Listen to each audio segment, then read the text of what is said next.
And if they're not used to the world of entrepreneurial, just starting up a business, building a business, especially an online business, it could be like, I don't know that this is the right track. Maybe later. Like, let's wait till we have our footing. Let's wait till XYZ happens. And all these excuses come out.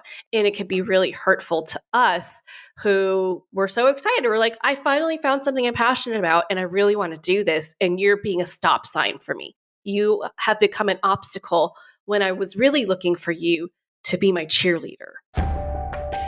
Welcome to How to Quit Your Job, a mom's guide to creating a life and business you love. It's a podcast that helps working moms just like you optimize your time, manage your mind, and start a business that helps you create more freedom, flexibility, and yes, fun. I'm business and mindset coach Jenna Reichel, and I offer practical tips to help you ditch the 9-to-5.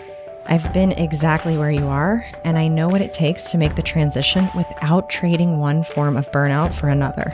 So let's get started. Hi, mom friends. With Valentine's Day just behind us, the timing couldn't be better to talk about something that affects both our hearts and our ambitions: how to get your partner on board with your business dreams. Whether you're thinking about leaving your corporate job or you're already in the early stages of building your business, having your partner's support can make all the difference in your entrepreneurial love story.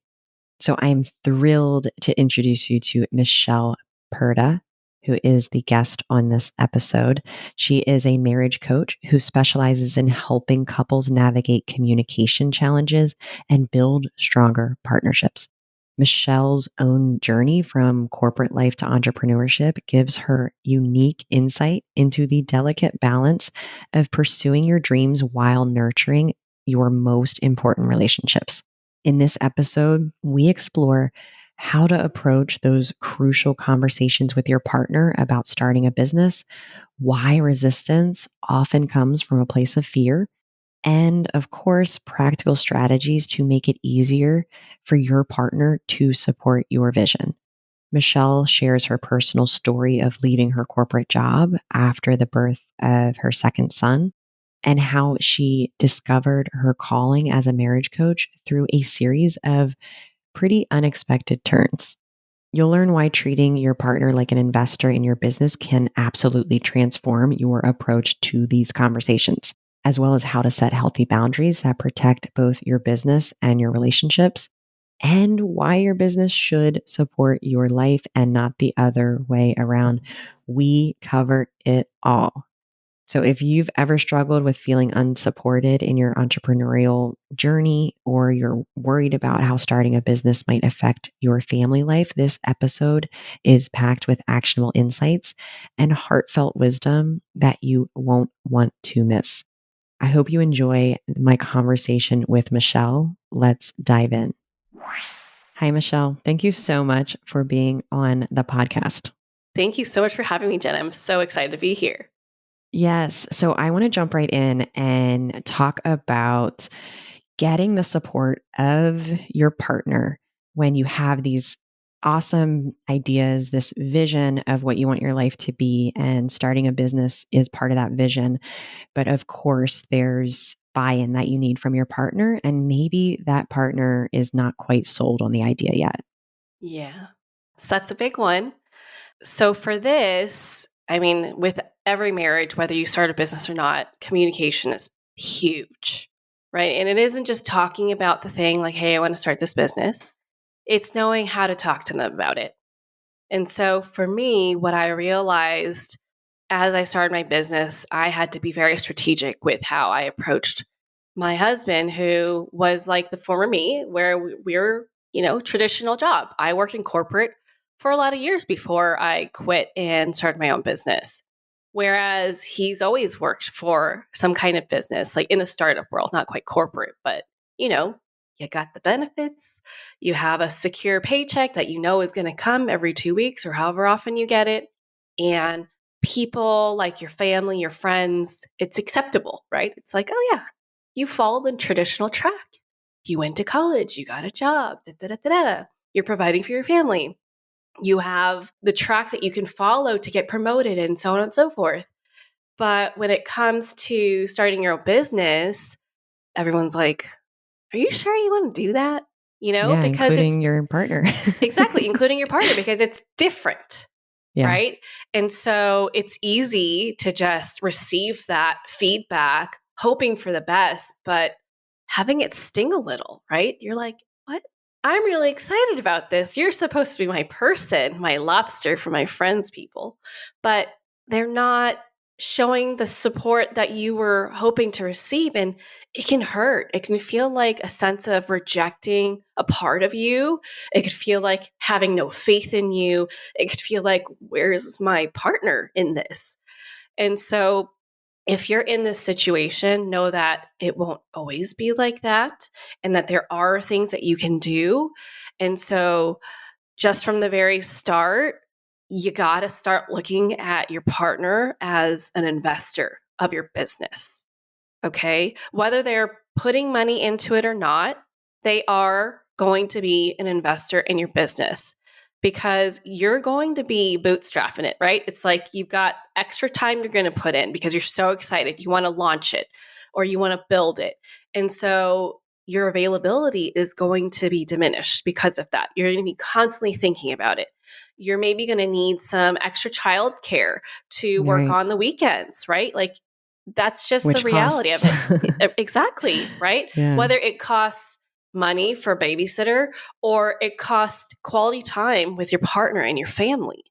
And so either way, it's going to affect your partner. And so until you shift that mindset of, hey, you're supposed to support me too, how can I make it easy for them to Oh, support me? yeah. Right? Because we can only control ourselves, we cannot control other people.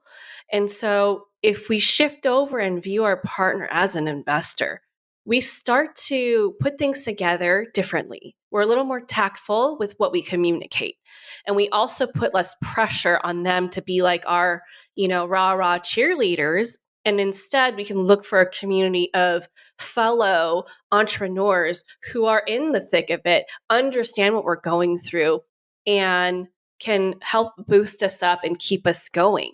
Whereas your partner might not necessarily ever be that until the results come through because they're looking at, okay, well, you're going from a secure paycheck to I don't know when you're going to make money again. Also, you're putting money into it, so you're kind of like dipping into our savings or retirement or our travel fund, wherever the money's coming from. And so it can be a little scary. Whereas when you're working for other people, they're fronting the money for your training, for your education and certifications and whatever, right?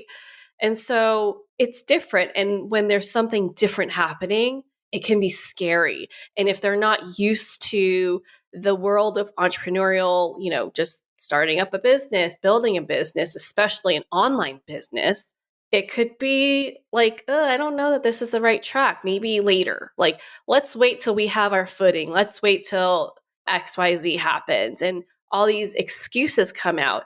And it could be really hurtful to us who were so excited. We're like, I finally found something I'm passionate about and I really want to do this. And you're being a stop sign for me. You have become an obstacle when I was really looking for you to be my cheerleader. Right. So that part, right? And I loved how you said it's easy, like make it easy. And so let's talk about the situation where you're really excited, but it requires you to leave corporate and give up that paycheck.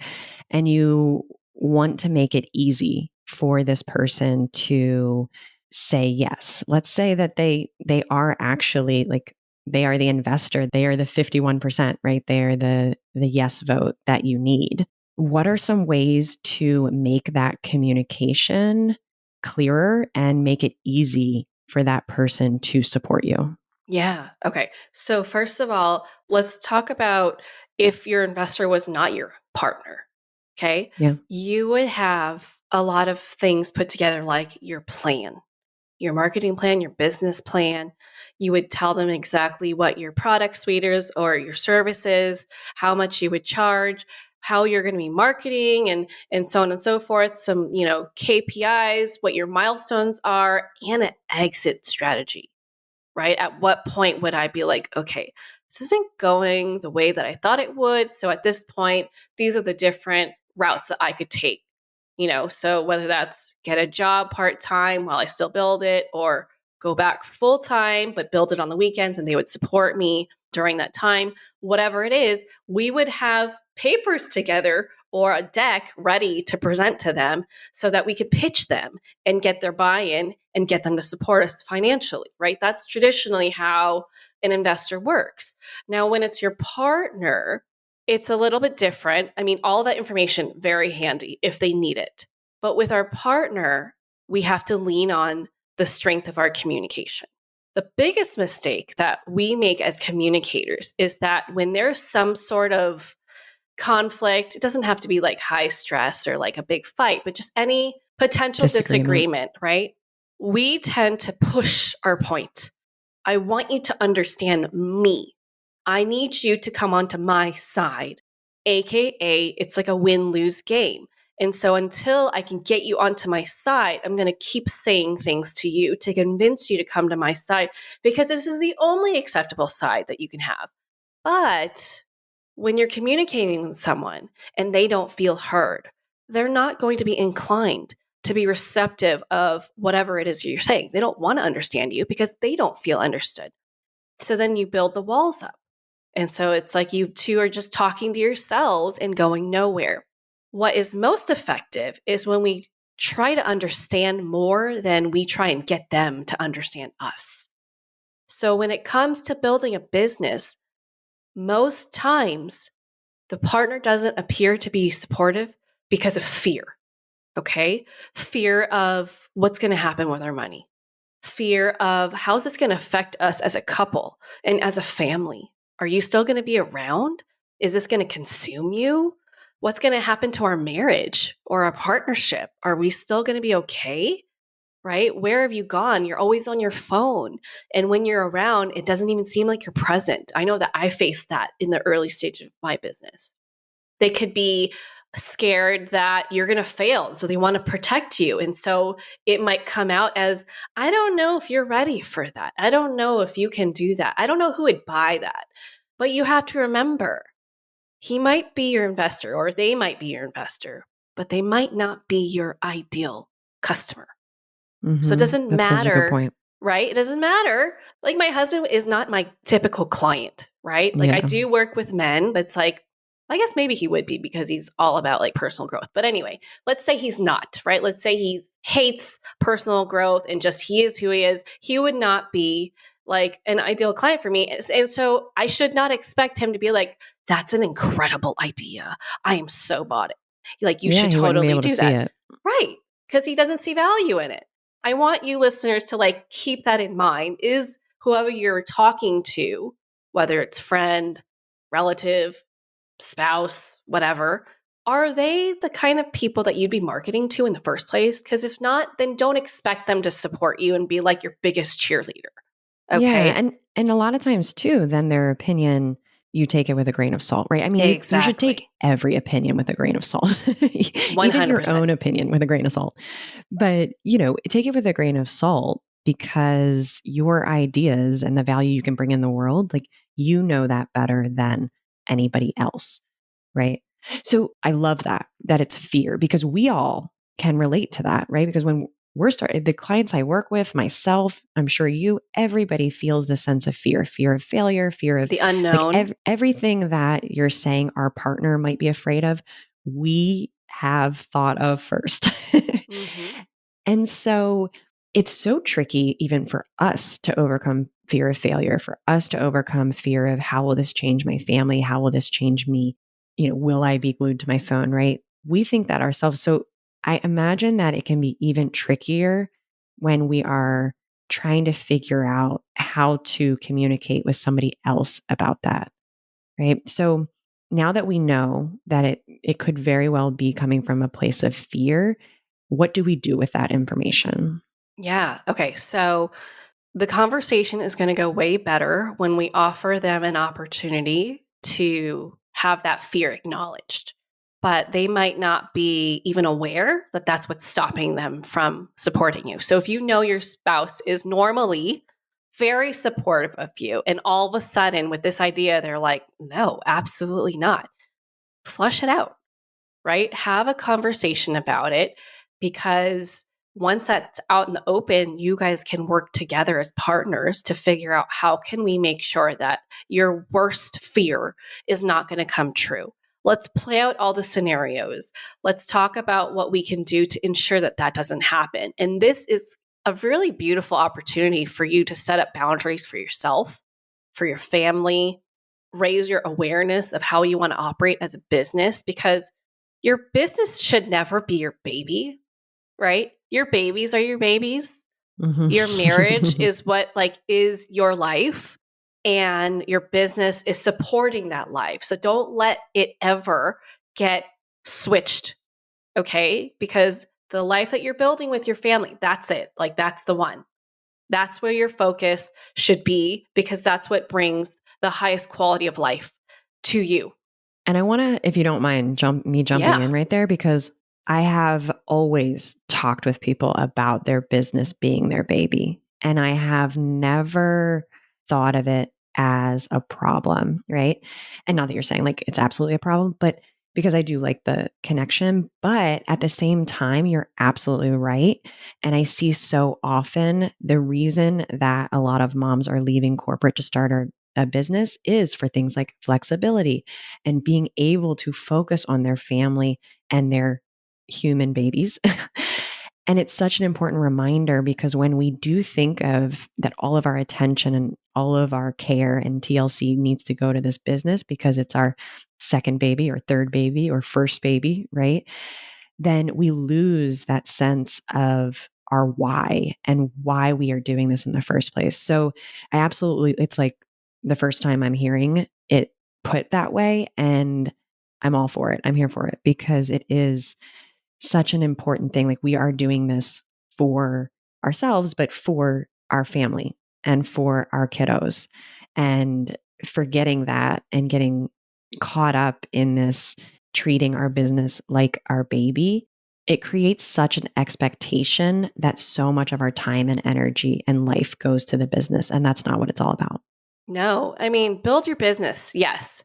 Do what fulfills you. And your relationships are what brings meaning and fulfillment into your life. So don't forget that part, right? Because at the end of the day, you're going to close your laptop. You're going to leave your desk. Who's going to be there? Is it people who resent you because you're never around? And when you are, you're not actually there, mentally, and you're cranky all the time? Because, don't get me wrong, I'm giving you all these tips and advice because I did the opposite. Mhm. Okay. So when I first started my business, I was like, okay, the more I work, the faster I'm going to get wherever there is, right? Like six figures or whatever it was, And right? then you can be more present, and then you can Exactly. be more Right. available. And I found myself getting really annoyed with everybody, right? So at the time, my son, my second son, who was a baby at the time, was home with me. And whenever he needed me, I'd be annoyed, right? Because I'm like, I'm trying to work. But then when I was with him and trying to be with him, my mind would be thinking about work. So it's like I was never fully present with whatever I was supposed to be doing. And I started snapping at my husband more, and I was just yelling at my oldest a lot more. And I was like, what is happening? This is not it. This is not the life that I'm trying to build. I'm calling myself a marriage coach, and this is what's happening. No, we need a hard Mhm. reset, right? And so at that point, that's when I realized, you know what, Michelle, you don't have to be wherever there is for you to reap the benefits of the reason why you started this business in the first place, which is to do something that brings meaning to my life, but also gives me the flexibility to be the type of wife and mom that I want to be, right? The mom who gets to drop their kids off at school and go volunteer at school and go to field trips and, have a delicious meal ready and not just those quick meals. And yet, I was the kind of wife and mom who was just constantly irritable. I'm like, something's got to change. And so I had to start setting boundaries for myself. Like, okay, if I worked for someone else, what would that look like?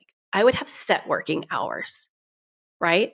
I would not let my boss continuously have access to me when I'm not supposed to be working, right? I would have these hard boundaries. And yet I am now my worst boss. That's not okay with me. Hey, moms, just jumping in real quick. If what I'm sharing resonates with you and you're ready to make real changes in your life, I'd love to support you. Through my one on one coaching program, I help moms just like you create the strategy and accountability needed to build a business and life you love. Ready to explore what's possible? The link to apply for a free strategy session is in the show notes. And if you're not quite ready for coaching, please join our free Mom Entrepreneur Circle, a community of moms who get it. All the links are waiting for you in the show notes. Go to jenna.coach/episode number to check it out. Now, let's get back to today's episode. Yeah, I talk about that often, where it's like you leave corporate, you're leaving, and then you're signing up with the most critical boss that you've Yep. ever had. And actually, I love that topic of who you become and who you want to become, right? Because I think motherhood and business are two of the best personal development in disguise. We may have talked about that before. And marriage. Yes, amen.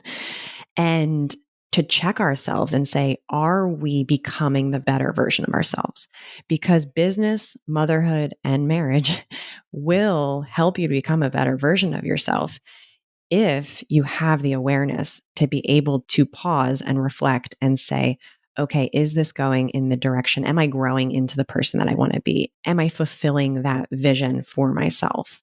And often I do talk about it too, where it's like, if you're not becoming a better version of yourself, you have to really make a decision on whether you keep doing what you're doing or you pivot. And pivot could just be boundaries, setting those boundaries. It could be pivoting and doing something different, something that aligns with your vision for flexibility and all of that in being present with your family.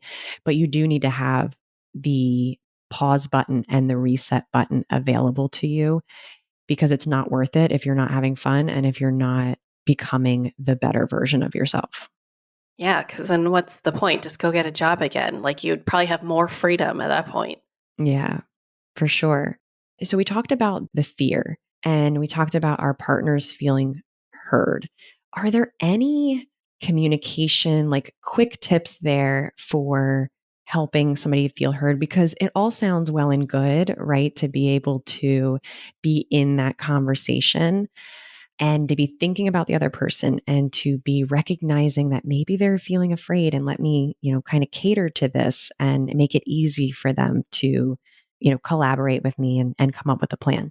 But, we're humans and we have those feelings that come up where and maybe it's our automatic thinking of, win-lose situation and all or nothing and all of those things that come up.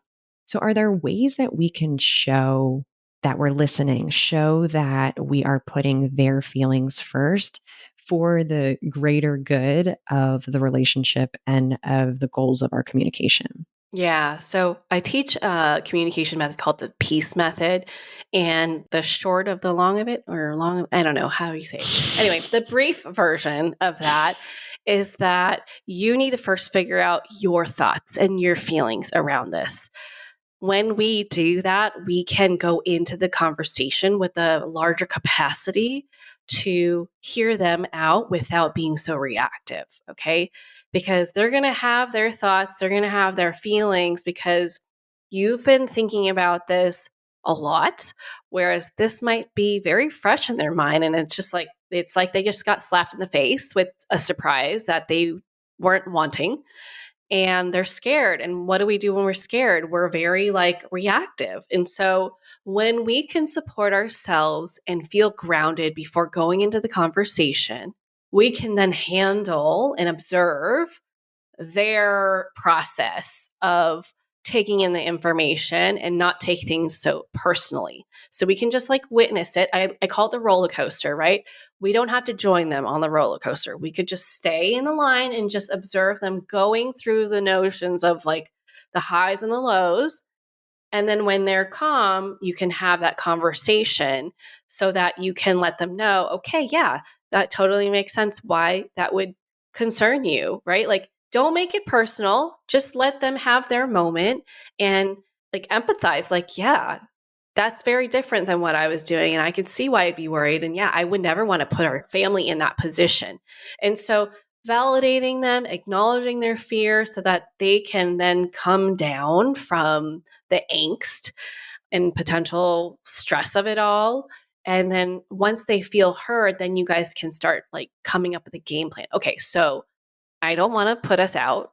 I don't want to be homeless either. I don't want to, whatever their worst fears are, right? I don't want to get divorced. Then talk about, okay, so what do you need from me to make sure that you feel okay with this? Because either way, I want to do this, but I want to make sure that it works for us instead of against us so that they know you're on their team. It's not like hey, I'm going to do this and sucks for you if it doesn't work out. Like, that's not what you're saying, right? Like, you don't Or go I'm into not it. going to do this Yeah. because I don't want to have the conversation, or I don't Yeah. No. want to at least try to figure out Right. what this needs to look like or what we need to do in order to make it work. Yeah, no, don't do that either because look, you've got one life. You're not a cat, right? You got one life Hmm. and you better make it count, okay? Because I will have to say, like, even though owning a business is a lot, it's not always like sunshine and rainbows. And Jenna will be the first person to tell you that. And like, I don't regret it. It's probably one of the better decisions I've ever made. And it's been so fulfilling to get to do something that is so meaningful to me, where I get to help people and, help them in their marriages and feel better about themselves and their life and the motherhood that they're experiencing. And I would never go back. Yeah. Speaking of, this seems like a great segue for us to talk about that journey of getting to where you are now. And there's so much that I feel like is relatable. Just before we pressed record, we were talking about it too. And so much that I think will help listeners who are right now exactly where you were in 2017, 2018. So let's start by saying, give us the short of it, or the the long story short of it, Yeah. of how you got your business started and really what drove that for you. Like, what inspired you to take that step to leave corporate, to have those conversations with your partner, and to then now start your business? Yeah. So, yeah, I was working corporate for a really long time. And when I had my second son, he's my first biological son. My oldest is my stepson. Call it fate. I don't know what happened, but I was just constantly seeing videos on Facebook about abusive childcare workers. And so when it was time to look for childcare, because I would have to go back to work after my maternity leave ran out, I was like, oh my gosh, I can't, like, in good conscience, send my baby who can't talk yet and tell me that something's wrong to a stranger to care for him all day long. Like, so every time I thought of looking up childcare, I just broke down into tears. I like physically couldn't do it. And that's not something that normally happens for me. Like, yeah, I'm a crier, but like, no, that was very extreme. And so I was like, look, Steven, my husband, was like, I can't. I'm sorry. Like, we're just going to have to figure it out. I will drain my 401k if I need to, but like, I'm not doing it. And so he was like, okay. Like, and he knew that I was dead serious because I would have never, ever, ever suggested that unless I was really serious. And so I quit. And during that time, I was like, okay, well, I can't just sit around and be a stay-at-home mom. Like, that's not me. And so I was like, okay, let's figure it out. What am I going to do? And so I was dabbling in all kinds of things. And I felt like, what am I doing? Like at one point I wanted to like design t-shirts and sell them with like positive affirmations and open an Etsy shop. And fun fact, I was going to call it Drawn to Love. But anyway, Oh, and then I became a VA for a winery and worst boss ever. And then for some reason, I don't know how I connected with this like mom coach down in the LA area. At the time, I was living in the Bay Area. That's where I grew up and was raised. And I became a VA for her. And just like serendipitously, I don't know how this happened, but she was developing like this 12-week group coaching program for moms with like big audacious goals to like come in and we would like support them and whatever. And so she's like, why don't you just be a part of it for free? You're already helping me develop it anyway. And so I was like, okay, I don't know what my goal's going to be.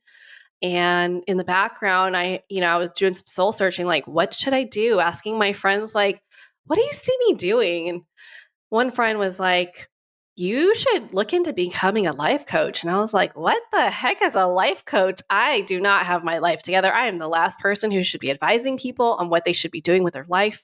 And she's like, just talk to my coach. She's been doing it for over 30 years. She's really good. It's like, okay, fine. And so I talked to her and I did some research about like what a life coach does. And I was like, oh, I guess I kind of do have those characteristics and I do that kind of stuff already. I might as well get paid helping people. Like I have a psychology degree, so like I genuinely love getting to know people and helping them. And so I landed on marriage coaching because just looking back, like when I was in the group coaching program, we would all help each other out. And for some reason, husbands kept coming up and I always had something to say. And so I was like, oh, maybe that's it. But hindsight's 2020 and it makes total sense because my upbringing, like I grew up in a household where my parents eventually got divorced. They were horrible at communicating. Partnership was non-existent. My mom's a classic martyr. My dad was like, oh, well, I'm just going to do whatever I feel like doing and have fun. And therefore, I struggled in my personal relationships and had to grow a lot in that arena for me to have the marriage I have today. And I was like, well, I know what that's like. And I know how having kids affects your marriage. So I'm going to help women who are struggling in that, who are struggling with communication, who are struggling with partnership. And now and the we're rest is here. history. Yeah. Well, I love that. First of all, the being able to make such a powerful decision in your life early on as a mom to say, I do not feel great about putting my child in childcare and I'm going to figure out a way to not do that. Now, of course, my son is in a daycare now, like a real daycare, and every mom struggles with that decision, right? But it's being able to see having options, right? It's not necessarily always I have to do this the traditional way. And being able to make that decision of this is something I feel strongly about, and I'm going to figure out a way to not do it. And then the other piece is that you doing different things and taking action and whatever steps you took in the t-shirt business or in the Etsy shop, like maybe you set up a shop, maybe you didn't, but doing the VA, dabbling in these different things. And I'm sure you had a lot of mental drama the entire time, but doing things where you're actually taking action and learning more about what you don't want to do, right? Working with, that terrible boss person, and then finding out more of what you do want to do, right? Like it lighting you up to work on this coach's group program. And it's so important because we feel like we need to have it figured out before we take the steps.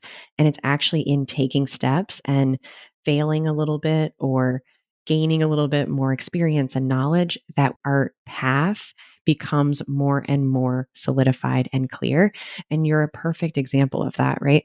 Because I think you said it before too, maybe when we were offline, like, let's go back to like 20, maybe 15 or something like that. You would have never pictured this for Mm-mm. yourself. No, I would have laughed at you. Yeah. And it's amazing that not only is this life available to you, it means that it's available to anyone. Cause I always tell people too, like, you and I aren't special. right?